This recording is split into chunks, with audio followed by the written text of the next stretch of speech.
My brother, Kevin, has always been outdoorsy. Growing up, he would wander off into the woods behind my parents' property and stay out there for hours. He said that being out in nature brought him a lot of peace.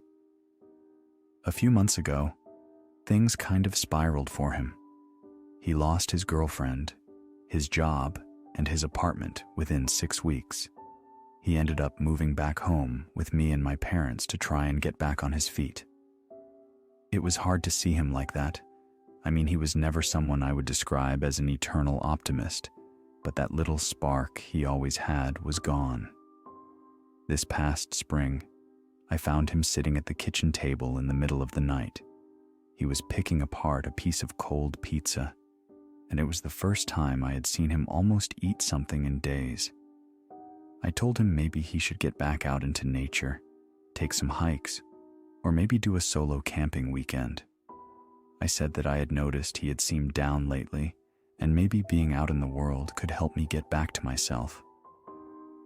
In the moment, I wasn't sure if he was really hearing me, but he took a bite of pizza, squeezed my hand, said he loved me, and went back to his bedroom.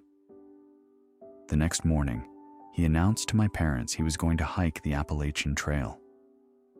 My mom was hesitant, but Kevin told her that he knew enough about himself to know that sitting at home in his room was causing more stress than if he could go out and just be in the place that made him feel most at ease. My dad just said that as long as Kev checked in every few days or so, he didn't see a problem with it. My dad pointed out that it wasn't like Kevin didn't have the experience. He was a Boy Scout, turned Eagle Scout, turned camping enthusiast. People do that hike all the time, Kathleen. If it were dangerous, no one would be bragging about it. I remember him saying those words exactly. I don't know why they stuck in my head the way they did, but maybe it was the way Kevin seemed to brighten up a little bit after my dad gave his blessing in a sort of roundabout way. The next 2 weeks were spent helping my brother pack what he would need, registering his hike, and buying a plane ticket to Georgia, where he would start his trip. The night he left, our mom was a mess. She kept fussing over him as if he wasn't a full-grown man. She kept asking him if he had everything he needed, and he just kept assuring her he did and would check in with us once he got to Trailhead.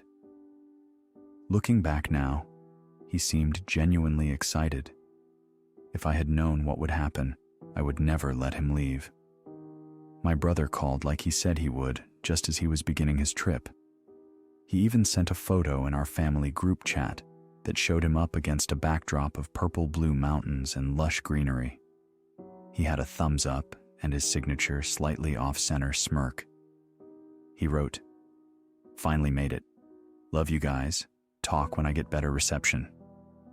Over the next few days, Kevin would send a photo or video, usually of his surroundings, but occasionally he would send a selfie with the caption, "Proof of life." But as the days wore on, we stopped getting updates as frequently. What was a text at least once a day became a text once every 3 or 4 days. My dad blamed it on spotty cell reception, which made sense, and it wasn't as if the messages stopped altogether, and from what I could piece together from his photos and short text bursts, he was making good time.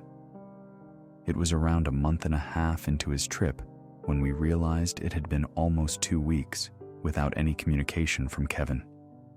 We called the authorities. We gave them all the information that we had, but based on what we knew, it was hard to say he was even missing. As far as the police were concerned, he had gone off-grid with the intent of going off-grid. Sending out search and rescue would cost thousands of dollars, and it could be a waste of resources, especially if there was someone else who needed it. They said they would put a notice out to the ridge runners, and if they saw Kevin, they were told to tell him to contact us. My mom was furious, but I couldn't necessarily blame the cops for their response. We had no evidence to support that Kev was anything but content out in the wilderness. A few days later, a text came through, just a photo of sunset, and the words, "Everything is okay here." That began the new normal of communication with my brother. There would be long stretches of time where we would hear nothing, just long enough for my mother to start panicking, and then we would get a blurry photo and a generic caption like, "Look what I saw today," or "Wish you were here." One night, while going through the photos he had sent, I realized in the background of every shot from before we had called the police was a black smudge. It was too blurry to properly make it out, and it didn't seem to be an animal or something caught moving in the camera lens. But after the first photo he had sent after we thought he was missing, the smudge was gone. Kevin came home earlier than expected. He also hadn't told anyone his plans. One night during dinner, there was a loud, sharp knock at the door. My dad got up to answer it, and there was Kevin. His hair was long and stringy. He had grown a patchy beard over his cheeks and jaw. His lips were dry and cracked, and his gums were coated in a dried layer of blood. He was rail thin. He had lost at least 30 pounds, and he wasn't a large man to begin with. His clothes were filthy, caked in mud and debris, and his shorts looked like they had been worn thin at the sole. My mother made a sound almost like a yelp and rushed over to him. The smell coming off him made me gag. It smelled like he had smeared rotting meat under his armpits. My dad just looked at him in shock. When he finally spoke, his voice was dry and raspy as if he hadn't used it in weeks. "Mom." That was all he could say before he practically collapsed in her arms. I won't bore you guys with everything that happened after that. There was a lot of hugging, some tears, and then a very, very long shower, but something didn't feel right. Kev went to bed pretty much immediately after. He barely even looked at us. The next morning, he ate breakfast with a ferocity that made my skin crawl. He was gulping down huge mouthfuls of food, barely stopping to breathe. My mom just kept piling his plate with bacon, eggs, and toast. He stopped only after he had consumed a whole loaf of bread, 2 packages of bacon, and nearly 2 dozen eggs. I tried to ask him about the trip, tried to get him to say anything at all, really, but all I got were grunts and uh-huhs before he lumbered back off to his bedroom. The next few days were more of the same. Kev eating an insane amount of food, sleeping for hours, and then mumbling his way through conversations. It took about a week for him to start communicating like a human being again. But even then, it was stilted, awkward, unnatural. He's been home for almost a month now, and something isn't right. His voice, it changed somehow. It's still his voice, but it's like there is a second voice buried underneath it, like someone is trying to harmonize while he speaks. He lumbers around the house, like his knees are locked in place, but he refuses to go to the doctors. The worst part is the smell. It still won't go away. No matter how often or how long he showers, he still reeks like death.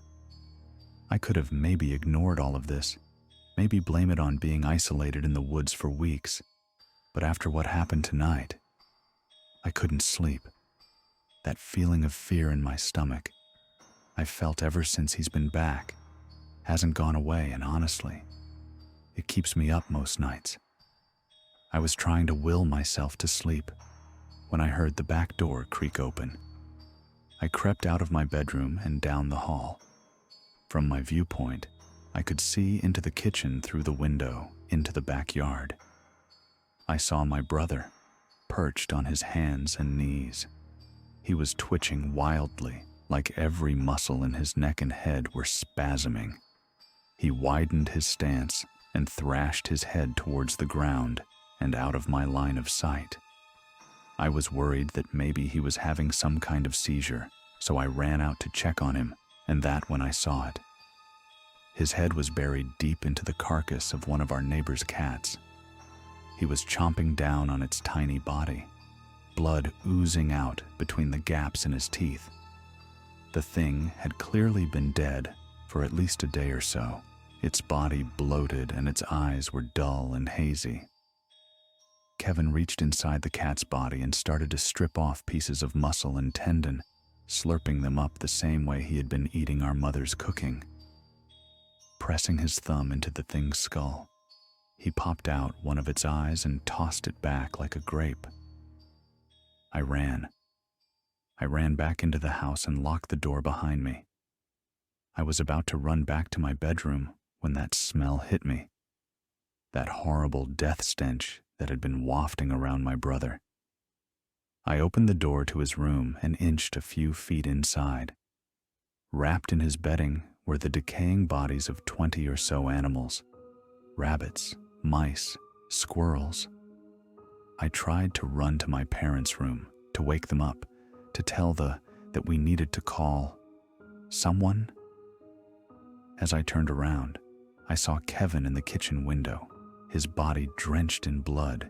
He was eyeing me through the glass, his head tilted at an angle that shouldn't be possible, the vertebrae in his neck strained underneath his skin. He lunged at the window and I screamed. My parents woke up then. They found me in the hallway, sobbing, sweating, shaking with fear. I told them what I saw, and my dad rushed outside to try and, well, I don't know exactly what he was trying to do, but it didn't matter. My brother was gone.